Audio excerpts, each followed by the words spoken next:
Episode 1. The Unwanted Marriage. The grand wedding that feels like a funeral. A cathedral bathed in golden candlelight stands as a testament to grandeur. Chandeliers glisten, their flames casting flickering shadows across walls adorned with sacred murals. Rows of nobles, draped in silk and velvet, whisper behind jeweled fans. The air is thick with the scent of roses and wax, yet beneath the splendor lurks a chilling absence of joy. At the altar, Lady Evelyn Langford, a delicate yet strong-willed young noblewoman with wavy chestnut brown hair cascading over her shoulders. Her deep green eyes hold both sorrow and resilience. She stands motionless, her fingers curled tightly around a bouquet of white lilies. The fabric of her ivory gown pools around her, heavy as the fate she now carries. Beside her, Lord Adrian Sinclair, a tall, well-built aristocrat with tousled dark hair and striking icy blue eyes that conceal unspoken emotions. His sharp jawline and tailored black suit, complete with a dark waistcoat and silk cravat. He is a statue of cold indifference, his chiseled jaw tight, his gaze locked forward as if the ceremony itself is an inconvenience. The priest's voice echoes solemnly through the chamber. Do you, Lord Adrian Sinclair, take Lady Evelyn Langford to be your lawfully wedded wife, to love and cherish in sickness and in health, until death do you part? A pause, a silence so heavy it bends the air. Evelyn feels the curious stares of the guests pressing in, the weight of expectations that do not belong to her. Her throat tightens as she shifts her gaze toward Adrian, seeking something, anything. A glimmer of duty, of reluctant kindness. But there is nothing. Finally, he speaks. I do. 2 words, empty, devoid of warmth, spoken not to her, but to the obligation placed upon him. The priest turns to Evelyn, but the words hardly reach. Her heart hammers against her ribs. Her lips tremble. She knows what she must say, yet the syllables catch in her throat. A bride, a stranger, a prisoner. I do, she whispers. The final blow lands. You may now kiss the bride. A stillness falls over the room. Evelyn waits, breath shallow. Adrian does not move. Not a glance, not a touch. His lips remain set in a grim line. The nobles murmur, their unease evident in shifting silks and sideways glances. And then, without ceremony, Adrian turns, walking away from the altar. No kiss, no embrace, not even the warmth of a shared moment. As the bells chime, the celebration rings hollow. The carriage rattles softly along the cobbled streets, moonlight casting silvered shadows through the small window. Inside, the silence stretches between them, thick and suffocating. Evelyn keeps her hands folded in her lap, her wedding gown pristine yet suffocatingly heavy. Beside her, Adrian leans against the dark velvet seat, his gaze fixed beyond the glass, lost in thoughts that do not include her.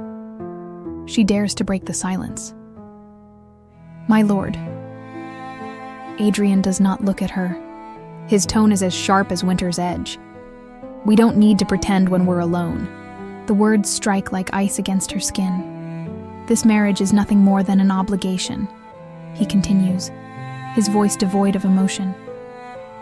You and I both know that. Evelyn presses her lips together, the sting of his words curling in her chest.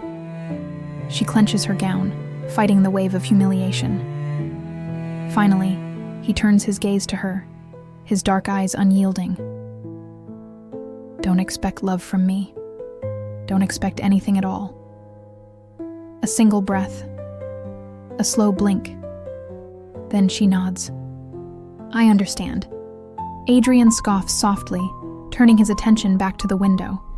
the city lights flickering past as they leave the world she once knew behind. The carriage slows to a halt.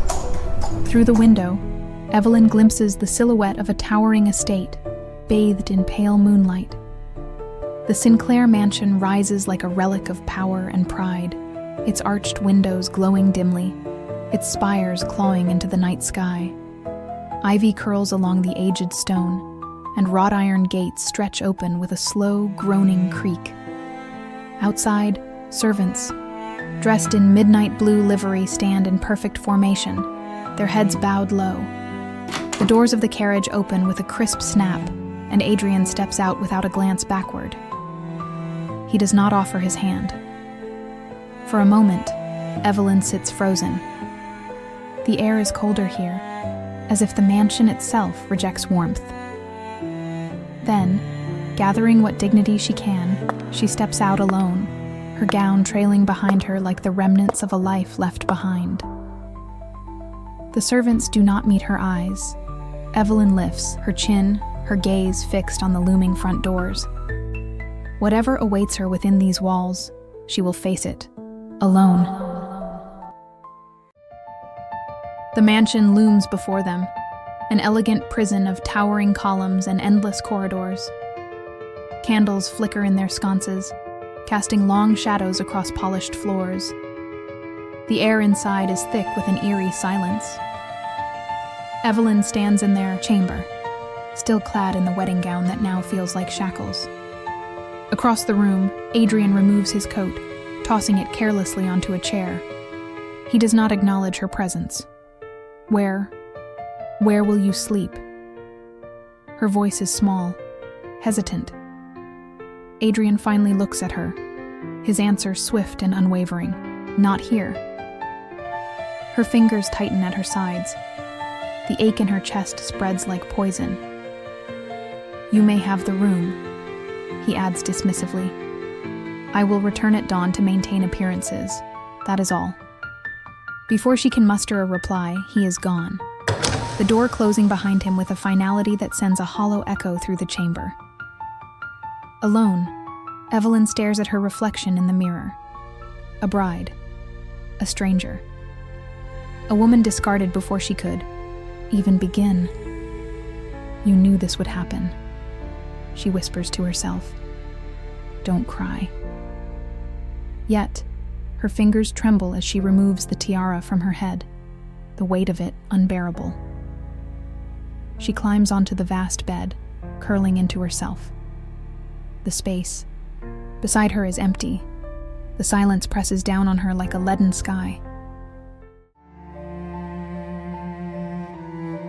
The bed stretched wide around Evelyn, its velvet sheets untouched on one side, cold and still. She lay on her back, motionless, eyes tracing the ornate ceiling patterns, like she was searching for answers etched in wood and plaster. Her chest felt tight, her heart slow and heavy. Silence pressed in from every side. Outside the chamber, Adrian passed the door. He paused for a single breath, head slightly tilted, catching the softest sound from within. A sigh?